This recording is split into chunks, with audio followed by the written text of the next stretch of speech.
Evening student. Good evening student. देखिए अपन तृतीय पाठ है सौराष्ट्र गौरवम, अपने राष्ट्र का गौरवम पाठ को पढ़ रहे हैं। इसमें देखिए, इसमें हमारे राष्ट्र की जो विशेषताएं हैं उन विशेषताओं के बारे में बताया गया है। 4 वेद हैं, उन वेदों में बताया गया है। और दूसरा, वेदों में क्या क्या बताया गया है ये सारी बताई गई है। पृथ्वी हमारी माता, हम इसके पुत्र हैं, ये इसमें दिया गया है। देखिए, अस्माकं चिंतने राष्ट्रस्य अवधारणा अति प्राचीन विद्यते। हमारे राष्ट्र की, हमारे चिंतन में राष्ट्र की अवधारणा बहुत प्राचीन है। वेदस्पि अराष्ट्रीय राजन्य, वेदस्पि वेदों में भी अराष्ट्रीय राजन्य है। यजुर्वेद में वयम राष्ट्रीय जागर्याम है यजुर्वेद। देखिए, वेदों में भी अराष्ट्रीय राजन्य है। वयम राष्ट्रीय जगह में, हम राष्ट्र में जागृत रहें, राष्ट्र में क्षत्रिय। अराष्ट्रीय राजन्य मतलब होता है राष्ट्र में क्षत्रिय। और हम सब जागृत रहें, ये वयम राष्ट्रीय जागयामय का अर्थ बनता है। हम राष्ट्रीय संघ में वसुनाम, ऋग्वेद में कहा गया है, मैं वाग्मी जगदीश्वरी धन प्रदाती हूँ। मैं वागीश्वरी, वाणी की देवी, किसको कहा गया है? वागीश्वरी सरस्वती को कहा गया है। इत्यादि बहुत सु मंत्रेषु राष्ट्रीय शब्द से प्रयोग है। इतसे स्पष्ट इत्यादि बहुत से मंत्रों में राष्ट्र शब्द का प्रयोग स्पष्ट किया गया है। आदि बहुत से मंत्रों में राष्ट्र का शब्द प्रयोग को स्पष्ट किया गया है। अस्मिन् राष्ट्रे संबंधी अवधारणा अर्वाचीन पश्चिम आगत्य इति ये मन्यते ते तु वस्तुनः भ्रांत सन्ति। तो इसमें ये कहा गया है, हमारी राष्ट्र संबंधी अवधारणा पश्चिम से आई है। पश्चिमी जो सभ्यता है उससे राष्ट्र संबंधी अवधारणा आई है। जैसा जो मानता है वास्तव में वे भ्रमित है, कि जो जैसे मानते हैं वे भ्रमित है। हमारे देश में राष्ट्र की अवधारणा है वो पश्चिमी सभ्यता से, संस्कृति से जुड़ी हुई। आगे चलिए।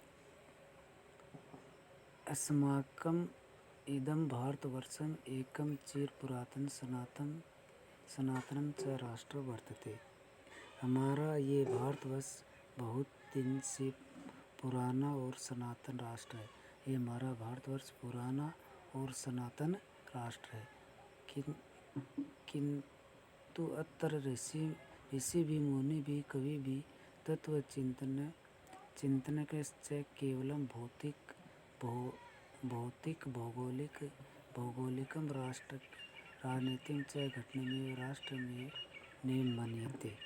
तो इसमें ये कहा गया है, किंतु यहाँ ऋषियों, मुनियों, कवियों और तत्वों को जानने वाले केवल भौतिक, भौगोलिक और राजनीतिक घटक को ही राष्ट्र नहीं माना है। जो हमारे ऋषि मुनि और तत्व विशेषज्ञ हैं, वो उन्होंने इस राष्ट्र को केवल भौतिक, भौगोलिक, राजनीतिक की दृष्टि से राष्ट्र नहीं माना है। राष्ट्र में तो यद उच्यते तदेव चेतन सांस्कृतिक घटम मन्यते। तो देखिए, हम इसे राष्ट्र देवता मानते हैं।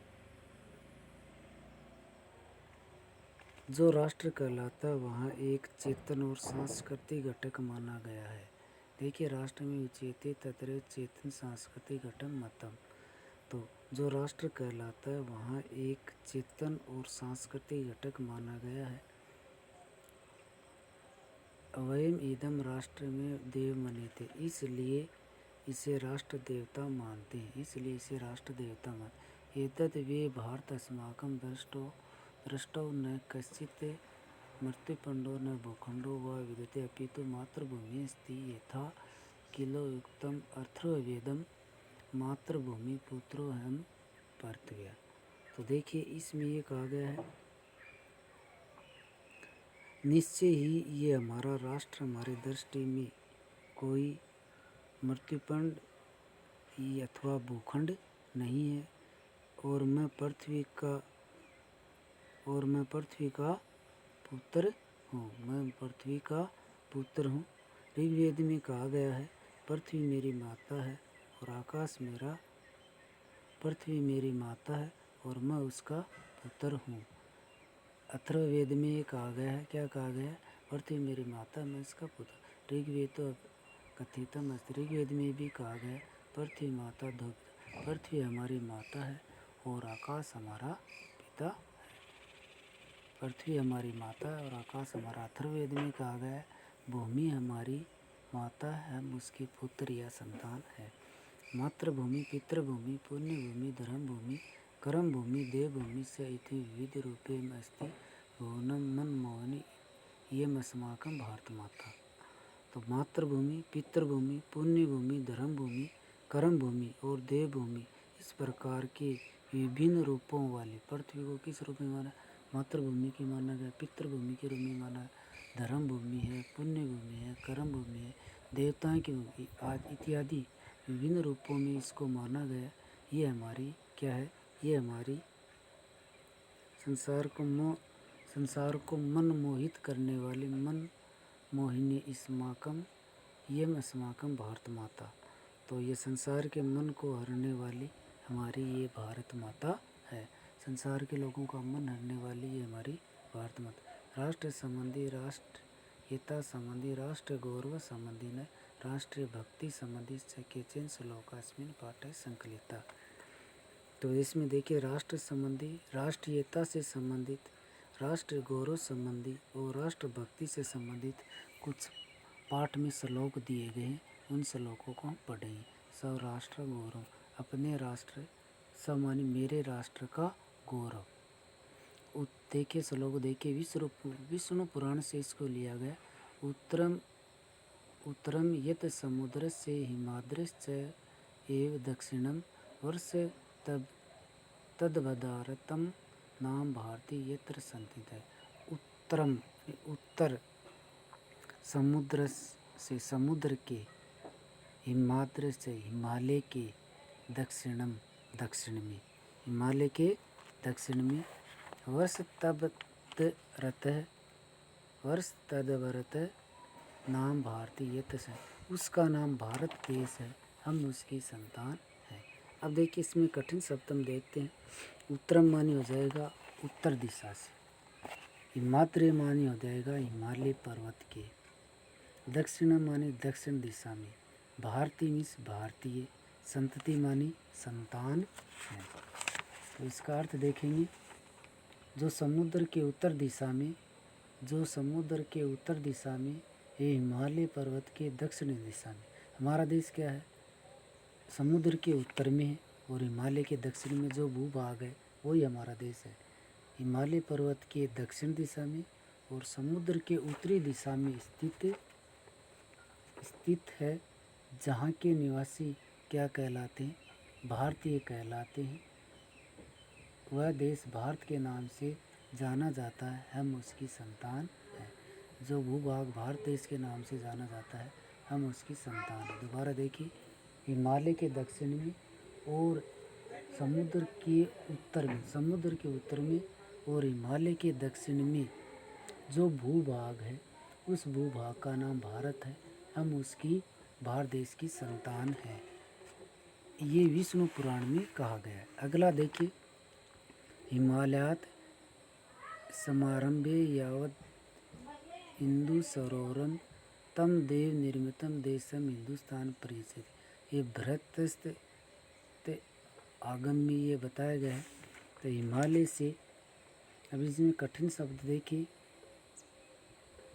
हिंदू सरोवर मानी होता है हिंद महासागर, देव निर्मित मानी देवताओं द्वारा निर्मित, परिचित मानी कहा गया है। तो देखिए, हिमालय से प्रारंभ होकर, हिमालयात समारंभ यावत हिंदू सरोवर है, हिमालय से प्रारंभ होकर हिंद महासागर का, हिमालय से प्रारंभ होकर हिंद महासागर तक का जो भूभाग है हिमालय से प्रारंभ होकर हिंद महासागर तक का जो भूभाग है, तम देव निर्मितम देश हिंदुस्तानम परिचित है। देवताओं द्वारा निर्मित उस स्थान को हिंदुस्तान कहा गया। देवताओं द्वारा निर्मित उस निर्मित स्थान को हिंदुस्तान कहा गया है। आगे देखिए, गायंती देवा किल गीतानि धान्यस्तु ते भारत भूमि भागे स्वर्गापि स्वर्गत मार्ग भूते भवंती भूये पुरुषा सूतवात। तो ये विष्णु पुराण में कहा गया है। इसके कठिन शब्द देखिए, गीतानि माने गीत, स्वर्ग वर्ग मार्ग भूते का उत्तर हो गया मोक्ष और स्वर्ग प्राप्ति का मार्ग। मोक्ष और स्वर्ग प्राप्ति का मार्ग। भारत भूमि का अर्थ होता है भारत का भूभाग। सूरतवात माने देवताओं रूप में, और भूये माने फिर से या पुनः। तो इसका हिंदी अर्थ देखिए, जहाँ देवता गीत गाते हैं, गायंती देवा, जहाँ देवता गीत गाते हैं, धानस्थ ते भूमि भाग, वे मनुष्य धन्य हैं। वे मनुष्य जहाँ देवता गीत गाते हैं वह भूभाग धन्य है। वे मनुष्य धन्य, जहाँ देवता गीत गाते हैं वे मनुष्य धन्य हैं। स्वर्ग और मोक्ष, स्वर्ग मोक्ष दे रखा है। स्वर्ग और मोक्ष प्राप्ति का मंगल स्वरूप भारत में देवता के रूप में अथवा स्वर्ग में आकर पुनः जन्म लेते हैं। दोबारा देखिए, जहाँ देवता गीत गाते हैं मनुष्य धन्य हो। स्वर्ग और मोक्ष प्राप्ति का मार्ग स्वरूप